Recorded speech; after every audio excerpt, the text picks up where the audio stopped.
Mail this morning. To be honest, the wags are on the front of the Daily Mail. They do look a little bit like they should all be going into Love Island. Yeah. But the main story is this idea that prison sentences of under a year should be scrapped. There's too many people in prison, Andrew, they don't work. Huge percentage of people who go into prison for short periods of time just bounce back and forward. But the trouble is that if you're a victim of crime... Quite. And someone doesn't get sentenced to it... You just imagine you've just been whacked by somebody on a motor scooter, a motorbike, they're new in crime, and they think, we can carry on doing this because it's going to be a minor crime, I'm not going to go to prison. Yeah. It is no deterrent.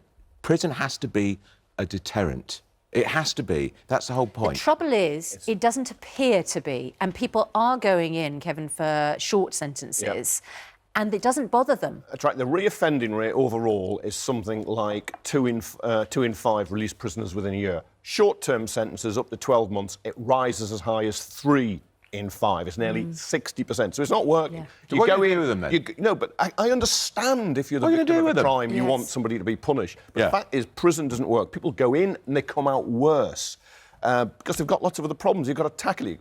Go back to Tony Blair. You want to be tough on crime, tough on the causes of crime. Try to stop people offending in the first place.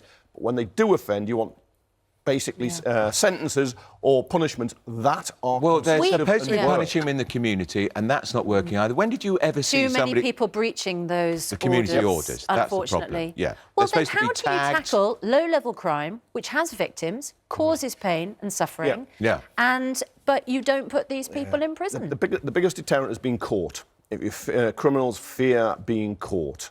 It's shaming, you know, you're in the system. Funnily enough, they find that a hassle, but it matters to them. No.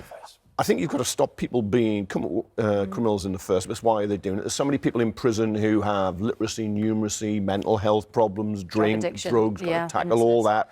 When they do come out, you've got to make sure they get jobs, they've got somewhere to live, try and get a stable family life around. Are you going to mention the victim here? Are you going to mention the victim here? It's all about the thug, isn't it? I've been a victim of crime in the past, and of course you're furious.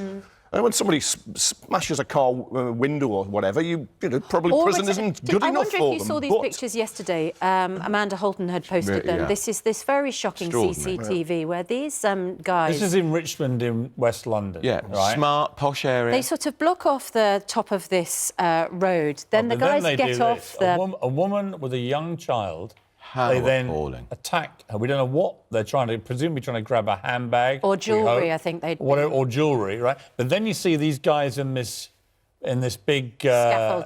scaffolding truck, and they see what's happened to that poor woman. Got run over by cars. Gets his pole. And then suddenly the Moped boys aren't feeling quite so brave, are they? Because that's the deterrent effect. Huh? That's the deterrent effect. You see... No, they're getting caught. Yeah, but exactly. That's what you need. You need that. You need that. And in this motorbike crime thing is becoming the by the way, if you know who those guys are, we'd like to nail them, because picking on a young mum with her child, where she backs into the road and nearly kills both of them, right? Terrified of these thugs in these helmets and so on. Let us know who they are. My local paper says the school run now is being targeted by these guys on motorbikes. And I think mums would like to think if they get whacked by these gangs, they're going to go to prison. Yeah. How much more vulnerable can you be? No, you can't. You know, a mum with her child to school. alongside a busy road. Awful.